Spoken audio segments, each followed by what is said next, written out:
बिहार में जैसे जैसे मतदान का दिन करीब आ रहा है, दानापुर विधानसभा क्षेत्र में चुनावी सरगर्मी तेज होती जा रही है। पटना जिले में पाटलिपुत्र लोकसभा सीट के अंतर्गत आने वाला दानापुर अहम निर्वाचन क्षेत्र है। इस क्षेत्र में शहरी और ग्रामीण दोनों तरह के मतदाता हैं। ये सीट 2020 में आरजेडी के रीतलाल यादव ने जीती थी।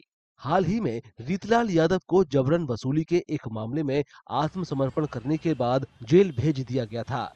आरजेडी नेता रीतलाल यादव को जेल भेजना एक साजिश का हिस्सा बताते हैं। उनका ये भी दावा है कि विधायक निधि से क्षेत्र में विकास के कई कार्य कराए गए।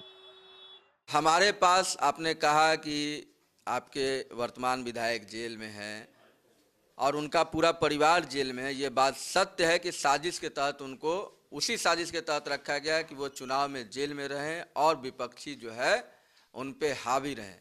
लेकिन जनता यहाँ की मालिक है। विगत 5 साल में माननीय विधायक श्री रीतलाल राय ने अपने क्षेत्र में अनेकों काम किए हैं, जिसकी कहने की आवश्यकता नहीं है। उसका जो है प्रूफ आपको सचिवालय में बिहार विधानसभा में सारा चीज मौजूद है।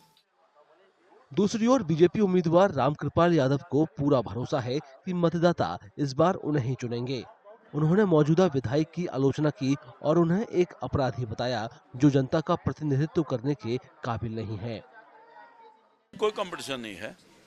मैं पहले भी बताया कि यहाँ के लगातार जनता ने हमको प्यार किया है और सब लोगों ने प्यार किया है। सब लोगों का आशीर्वाद मिला, क्योंकि मुझे विश्वास है मेरे ऊपर। एक सेवक के ऊपर विश्वास है।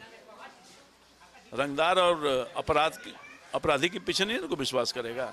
गलती से कोई जीत गया होगा, 5 साल तो गायब रहा, 5 साल में 5 भी काम नहीं करवाया। 5 साल बड़ा होता है।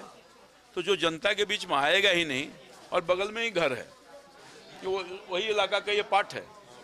तो जब अपने घर की समस्या दूर नहीं कर सकता है तो और अन्य जगह की समस्या कैसे दूर करेगा। आरजेडी समर्थक बीजेपी उम्मीदवार के स्थानीय लोगों के साथ जुड़ाव पर सवाल उठाते हैं।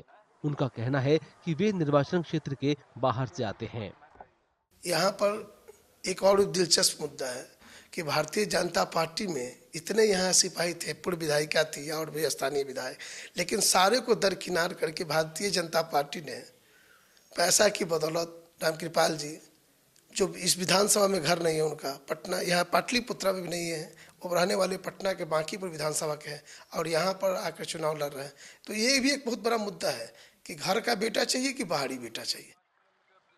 यहाँ की खराब सड़कें स्थानीय लोगों के लिए एक बड़ी चिंता का विषय बनी हुई हैं।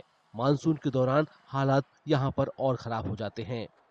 इस स्थिति को अगर आप देखेंगे, पानी की स्थिति को, तो यहाँ पे अभी कोई भी बच्चा, अगर लोग अपने चप्पल हाथ में लेके, बच्चे जूते हाथ में लेके जाते हैं, फिर आगे जाके बदल के फिर पहन के जाते हैं और ये लगातार ये 2-3 महीनों से चल रहा है।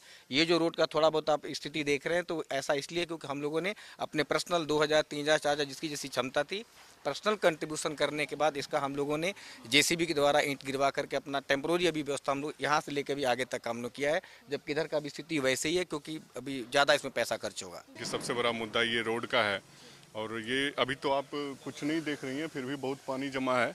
बरसात के टाइम में तो ये कमर तक पानी होता था। लोग, बच्चों का स्कूल जाना तक बंद हो गया था। खाना पीना, बाहर लोग निकलते नहीं थे, कैसे जाएंगे, कोई साधन ही नहीं था। तो इस वजह से अब कम से कम ये रामकृपाल यादव जी उस बरसात के, हाँ, नेताओं की तरफ से आश्वासन मिला है कि बनेगा, लेकिन यहाँ से जो जीते हुए पहले थे वो तो इधर देखने तक नहीं आए। बिहार विधानसभा चुनाव के पहले चरण में दानापुर में मतदान 6 नवंबर को होना है, जबकि वोटों की गिनती 14 नवंबर को होगी।